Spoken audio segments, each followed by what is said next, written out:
Okay, so a client of mine brought up a really great question in regards to the hip flexors and stretching them out. They've come across a lot of mixed reviews on whether or not they should be stretching out their hip flexors. So this is my answer to that. I felt like it'd be a great way to actually share this in more so in a video rather than actually just trying to write this out.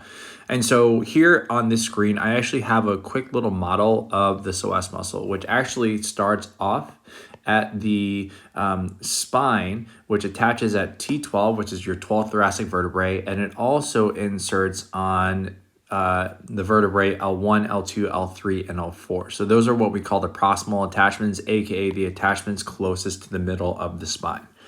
That muscle will actually come together and then attach right here on the inner aspects of your femur, and we call this the lesser trochanter. And the main roles of the hip flexors is to, in fact, flex the hip. And when I mean hip flexion, that means that here's your spine, and we are looking at lifting your leg. So that is hip flexion as compared to hip extension, which is where you are going to have your leg straight or somewhat backwards. And so in another video, I actually talked about how the role of the hip flexors, specifically the psoas, can actually influence the positioning of the back, because if not only does it flex the hip, but it can also potentially extend the spine. And if you spend a lot of time in spinal extension, it can lead to a relatively cranky low back and to having some issues, especially in the hip/groin area. And so let's address this concept on whether or not is it good or bad to stretch out your hip flexors. And the real answer is the fact that it truly depends. And it depends on a couple conditions, and this is how it works. So let's break down the concept of true muscular function and how that actually has a role in regards to operations and how your body's feeling. What a lot of people think when they're experiencing pain is initially either flexibility and strength. You might also have some people talk about stability.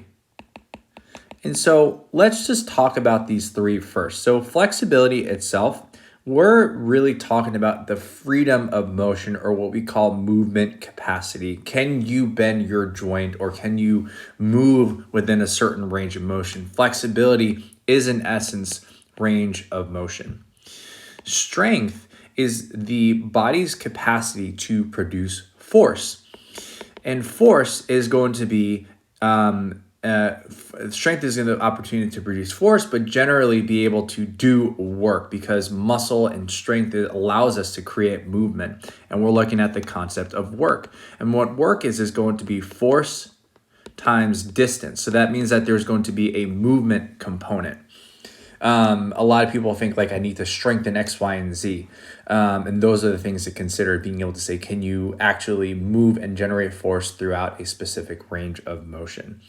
The third concept is this term stability.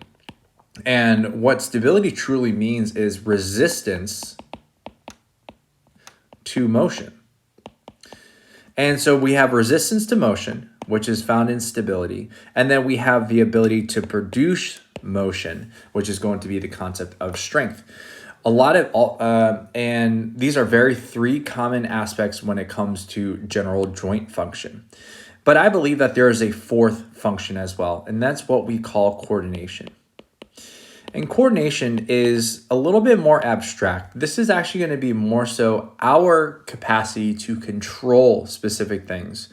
Because in reality is when we're trying to move a specific joint, yes, there's going to be muscles moving. Like if we were to say, here's our elbow, right? And here's our bicep. If we wanted to bring our hand to our shoulder, our bicep is the muscle that would actually be contracting.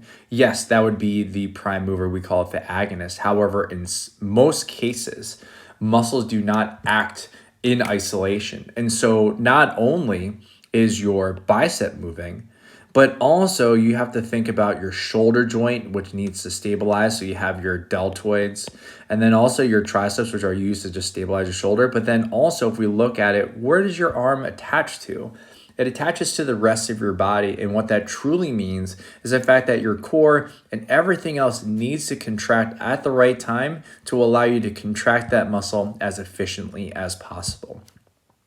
And so what does flexibility, strength, stability, and coordination have to do with stretching out the hip flexors? And so let's talk about it. If we're looking at the hip flexors, as I said, it starts off at T12 and goes all the way down to L4. And you have these muscles coming down and attaches to this leg joint, the hip joint. And the thing is the fact that in isolation, the hip flexors will truly bring that leg up into hip flexion. Also, it can pull the spine into extension. But we have to think, why does the muscle need to be stretched in the first place? Oftentimes muscles get stretched or need to be stretched due to a couple of different things. They're either tight or they're mostly perpetually tight. And then we have to think about, why is this muscle tight in the first place? Reason number one, the muscle is tight in the first place because it's laying in a shortened position. That means that these 2 points, they're actually put together, and in fact the distance is between the two, and this muscle is habitually contracted. Muscles can also feel tight when things are habitually stretched.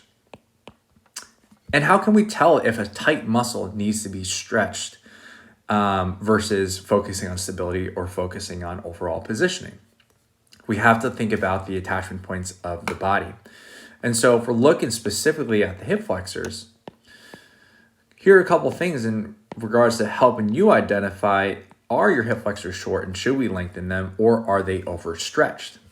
And so the concept is, again, we're looking at both hip flexion, and I'm going to write as a hip check mark, or back extension.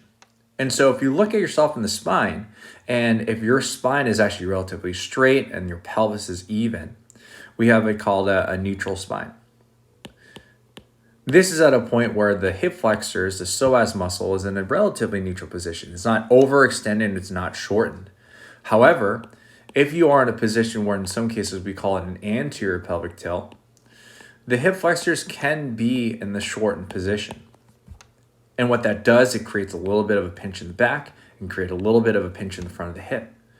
And so in this scenario, it could be helpful to stretch out the hip flexors to allow us to get back into that possible neutral spine. But the reality is that some people will say that if you stretch out the psoas muscle, your hip flexors, it's going to be only a temporary fix. The reality is that you stretch out any muscle and it's going to be a temporary fix. Because you stretch out the muscle, we actually improve flexibility.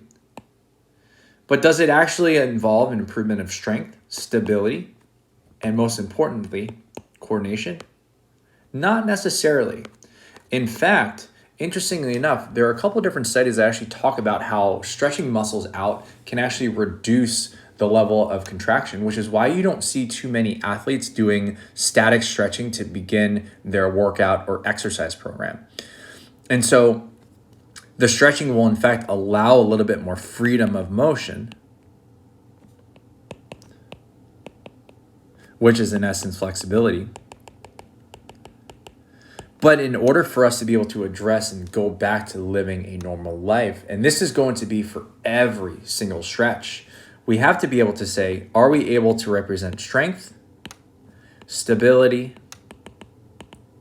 and coordination?